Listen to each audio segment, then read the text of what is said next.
For the last couple of months, I have tried to live healthy.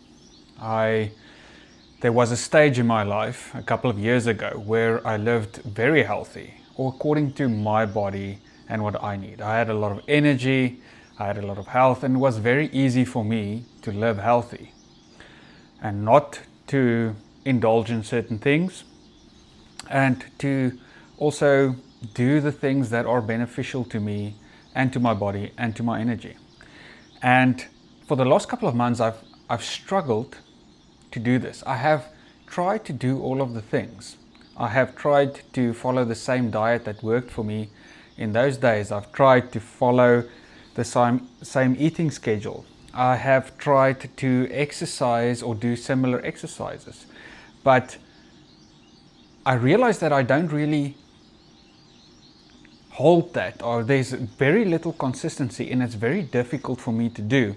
It's a lot of effort. It takes a lot of effort for me, and every time I get to the point where I want to live healthy, or I want to eat this, or I want to follow this routine, I get myself sort of slipping, not because of any bad thing, but because it seems like effort to me. It seems like a drag. And I was speaking to Dad about it, and really, what was the difference then? Why am I struggling now to get into sort of the same beneficial behavior? And then over the last, let's say 2 weeks, he came to open my eyes again to a truth I knew, but it shows you how quickly we actually forget these things. And that is why I think you should meditate on truths as much as you can. And I'm not saying going still and sitting and doing this. I'm saying actually keep it close to your heart, keep it to your remembrance. Ask the Holy Spirit to give, to bring it back to your remembrance. Because we get distracted, and then we try all of these things to get back to, I think, where we were, or a state of rest that I speak about, without realizing that the truth is actually quite simple. What he told me was that, listen to your words, son. And I'm like, okay, well, what's my words? He said, what do you want? And I said, I want to be healthy. And he said, exactly.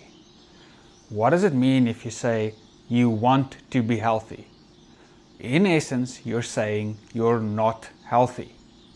If I say I want to live in a place with a beautiful view like this, I basically I'm saying to my heart and to my mind and to everything around me that I am not currently living in a place with a beautiful view like this. So this is me. My beautiful view is over there, and therefore I am not it, or I don't have it yet. So now I need to do something to cross this sort of gap that I have here. And that is where my frustration and effort live, because my identity is seated in I am not yet, or I am not it. And now I need to use my physical body, my physical brain, my limited knowledge that I have to try and motivate myself, figure this out, and try to get over there. Where Dad told me, listen, rather than saying I want to be healthy, start saying I am healthy. Just walk around and say I am healthy. If you wash the dishes, say I'm healthy. If you walk into the supermarket, say I'm healthy. If you think about it during the day, just say I am healthy. And the funniest thing that happened is, by just me doing that, my behavior started to change dramatically. The effort it took to buy the right stuff in the supermarket and not just buy 15 packets of Ghost Pops, which I love, or to, eat those meals that I know is not going to be good for my energy, but it feels like I need it or I crave it. All of that started to sort of disappear. And I started embodying the identity of being healthy. and I started doing things that a healthy person or healthy me would do. Everybody that interprets health, and you need to listen to your own body and listen to what dad tells you about what helps for your health and not. But this is the identity shift. And this is almost key to most parts of your life, almost to any part of your life. And this is why I think, in using this simple example, why identity is so important and why we focus so much on identity. If you tell your subconscious mind, your nervous system, or whatever, your soul, that you are not it yet, per definition, you are actually far from it, and now you need to do something to go and get it. So if you do not believe you are Dad's beloved child yet, you would start thinking that you need to do stuff to become his beloved child. I need to pray more, I need to tithe more, I need to give more, I need to go to church more. So you start doing all of these things, and then this gap is what you call religion. That is religion, doing to get, because religion states like, you are not it yet, you have to do something to become it. Where Christ came to show us, Jesus came to show us that we are in him and he is in us. The kingdom of heaven is already within us.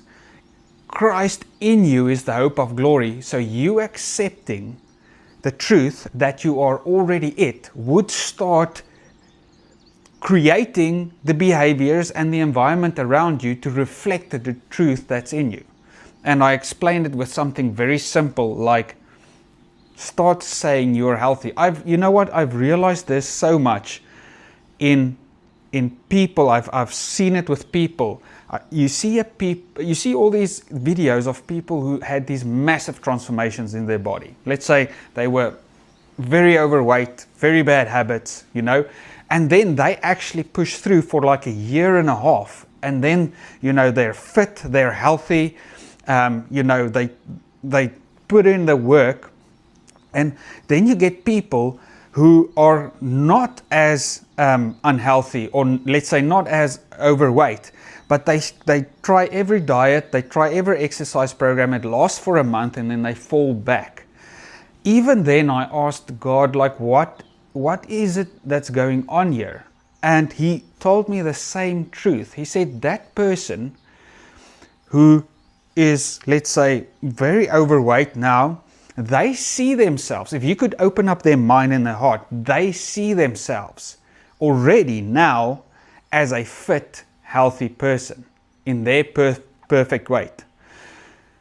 And that is why they're not actually trying to get there. They're not a fat person trying to, or overweight person. I don't want to use fat. I'm not attacking that. But an overweight, healthy person trying to become their desired weight and feel good in their body and healthy, they are already in their mind a sort of healthy person that's trapped in an unhealthy body, and now they're just throwing off everything that is not them. Where the other person thinks they are the unhealthy person in a let's say a body state that they don't desire, and in their mind's eye, the version in the future is a different person that is healthy. And they don't embody that different person right now. Therefore, they don't have the natural sort of power, and I don't want to call it willpower, to actually get in and do the work. And this is why these people do it for like a year and they just keep on, because they just believe they're that person. Say they will do the things that person would do. These people believe they're not, and it just lasts for a month, and then they go to the next thing and the next thing and the next thing. I have been in both sides, and I must say this, after so much effort and so much trying, me thinking I am an unhealthy person or whatever instance in my life and I need to get there, have really delivered very little results, very little consistency. And it doesn't matter how many motivational speeches you listen to and how hard your music in the gym is. and how hard you try and how hard you try to punish yourself if you don't eat correctly or whatever, it doesn't last. You need willpower, the focus on power. You need to just push through every day. Here, it is almost power without the will. It is sort of inner power that drives you to just continue to do the actions. So this is very important. It's an identity thing. A lot of the comments I get and a lot of discussions I have with people is they tell me, they come to me and say, listen, Cornu, this is not right in my life, or this is what I want to change, or this is what I struggle with. And not a lot of them is willing to accept this. If I ask them to start changing their narrative from I want to be to I am already, they sort of brush that off and they want other fancy quick fixes. They want other tools and techniques. They want to just listen to something else that would give them sort of a comfort, like a comfort blanket, and feel like, oh, it's no better, it's okay. Even saying no, it will change in the future. You know, that sort of keeps them in that loop. But the ones that actually say, okay, I'm actually willing to listen to you. I am going to do this. I am going to change the identity of me right now to be the person that I believe I am, to believe I am what Dad says I am already now. Then those people start seeing a lot of change and they see it with joy. This is also a very noticeable thing I've seen. Even though there's some struggles and you need to work through things, the ones that thinks they need to change into something else, they're not it yet. A lot of that comes with frustration and anger and disappointment and hope deferred, where these ones who are starting to make the identity shift, they start having those thoughts, and this is why I think take every thought captive into obedience of Christ. So they do have thoughts, you're not it yet, you're not good enough yet, you're not healthy yet, how can you say you're a healthy person if you look like this? But the fight is with actually silencing those voices and not to change themselves, but to silencing the voices that tell them that they are not yet. And then with them, their journey very quickly starts reflecting almost joy and peace and excitement, because they realize that actually they are already it, and they have the power to change it, and the change will come effortlessly from identity, where these guys feel very dismayed because they think, I have tried everything, I've worked so hard, if it doesn't work now, what will ever work? And then you need to resort to more drastic and more drastic and more drastic things that is typically also not really healthy for you or beneficial for you. Where these guys with the identity start realizing, oh, Christ within me is the power. It says you can do all things through Christ that gives you strength. So you go inside, you realize who you are in Christ, you change your identity, and then you do all things because Christ strengthens you. It's your identity that strengthens you. Here it is, I am not already like Christ. Christ is somewhere there. Therefore, I need to take my body and soul and a lot of effort and the sweat of my brow to get somewhere where I'm not. And this is where death and decay happens. And this is where life starts to spring out. It's like, it says like rivers of living water come sort of from within you. So this is a within thing. This is a without thing. So yeah, I just want to encourage you to sit with Dad and do not discredit how much identity is important. Start listening to your words. Maybe start writing down the subtle thoughts that you have about yourself in certain areas. I used health as an example, but use it in every area of your life. Start writing down what you actually think and what goes behind your awareness while you're busy with your day and you forget and you're on autopilot. These thoughts are running through your head the whole time. It's like complete, it's running, and you're not just aware of it because you never really get still and you never really interrogate these questions. It says, be transformed by the renewing of your mind. So sit down and start saying, like, and this is what I do with Dad. I sit down and I go into stillness, and it takes me a while sometimes to get there, depending on where I am. And then I'm like, okay, Dad, show me which thoughts are running that is not aligned to Christ. And then I pick up a lot. I'm like, oh yes, that's actually how I feel. And also notice the feelings. So your thoughts are one thing, the feelings are another thing. Feelings are important because feelings are what actually gives your thought power. Your thought is sort of electric, your feelings are magnetic, so it needs to be almost changed renewed from both ways, not just your thoughts. That's why I think positive thinking isn't necessarily answer. It's positive thinking and feeling. It's new creation thinking and feeling.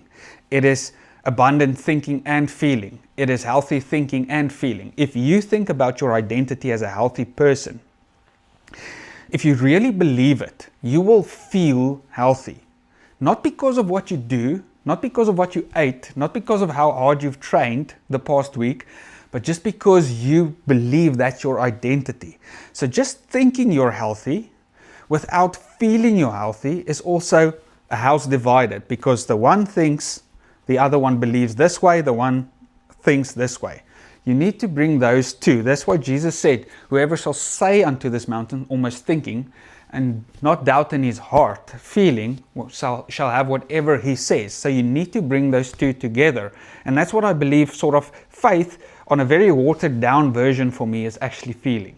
Because feeling says that I actually believe it right now. Thinking is easy to say. If I can say, yes, I think I'm healthy, but I don't feel healthy, then my body is going to tell me, listen, dude, I'm not really trusting you. I'm not really trusting what you're saying. I'm not really trusting what you're thinking because I'm feeling something different. But if I tell myself, listen, I think I'm healthy, I actually use my imagination to see me healthy right now, and I feel healthy. I feel comfortable in my body. I feel full of energy right now. I'm like, okay, that makes sense. And then those two align, and then you'll start seeing almost changes happen faster and faster and faster. I think a lot of people struggle with change because a lot of it is just head and not feeling. You need to bring the two together and, start with maybe becoming still, start with writing it down, and then just highlighting it. By writing it down half of the work's already done, because it means like there was a dirty dish somewhere in your cupboard and you didn't even know about it, but you just realized that it was a bit smelly. Now you at least know there's a dirty dish. Now it's just us saying, okay, we're going to take out the dirty dish because it doesn't belong there. The dirty dish isn't you. It is not your nature. It is just a lie. Just see it as a lie. So I don't want you to say like I am a dirty dish or whatever. I'm saying that you are not. There's a lie and we're just taking it out. So we identify it. And then we say, okay, Dad, work with us to take it out. I actually realize I have got a clean cupboard and I've got clean dishes. I don't have a dirty dish. I'm going to see the clean dishes and I'm going to feel like the beauty of like I am clean. I have got clean dishes. Pardon for that example of the dishes. Sometimes I don't exactly know what examples to use to paint the pictures that's in my head. But yeah, so very importantly, don't overcomplicate this step. But don't also, because it's not that complicated, don't undermine the power in its simplicity. It's a lot of power and you will see the changes. So yes, align your identity with what's true, align your identity with what's Christ. I mean, you can go pick out a lot of identities what you want. I think you can do that. But that for me is also not sustainable. The best thing I have realized is actually sitting with Dad and saying, listen, Dad, show me who I am. Show me how you see me. And that is my identity, And then Christ in you will show you the identity of who you are. At rest, peace, joy, healthy, all of those things. And you accept that identity because you are loved, because you're one with Him, because you're created out of Him. So you should actually just realize that you can reflect Him and you don't have to reflect a self-image or an identity that was never yours. It was given to you by the world and now you can discard it. So yeah, take your time with Dad, enjoy it. It's beautiful. And once you start doing this, firstly, other stuff becomes easier and easier and easier. It's like catching momentum. And then you never fear, unless you forget like I did how simple it is, because you realize the power for the change is in you. It's not outside of you. If it's outside of you, there's always fear. There's always a gap. There's always a place for religion to come in. There's always place to be dismayed. But if you realize it's in you, and Dad is actually so good, He already placed that power in you, the power of Christ in you, you realize that you can sit right here, right now, at this time, and start transforming and changing into the person, the identity that you already are.